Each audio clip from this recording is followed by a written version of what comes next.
ఆంధ్రప్రదేశ్ కొద్దాం కోన Ravikumar orange zone అన్నారు కదా. అవును, కోన రవికుమార్ ఎందుకు ఆరెంజ్? వాస్తవానికి కోన రవికుమార్ సమర్థవంతమైన నేత. సామాజిక సమీకరణల విషయంలో కానీ, పాలిటిక్స్ విషయంలో కానీ, లేకపోతే వాక్చాతుర్యం విషయంలో కానీ సమర్థవంతమైన నేతే. బట్ ఈ గ్రీవెన్స్ కూడాను కొంతవరకు చేయగలుగుతున్నాయి. కానీ అగైన్ ఈ శాండ్ మీద మాత్రం చాలా తీవ్ర స్థాయిలో ఆరోపణలు ఉన్నాయి.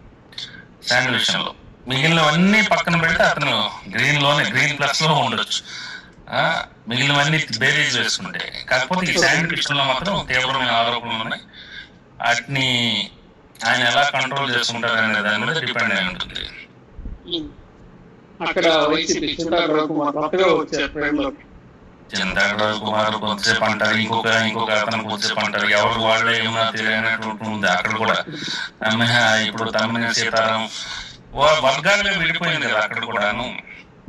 సో అక్కడ ఫైట్ చేయడానికి కూడా ఏం పెద్దగా ఉండదు. అతను సమర్థవంతమైన నేతే, కాకపోతే ఈ ఆరోపణల వల్ల ఆయన ఆలోచనలో ఉన్నాడు.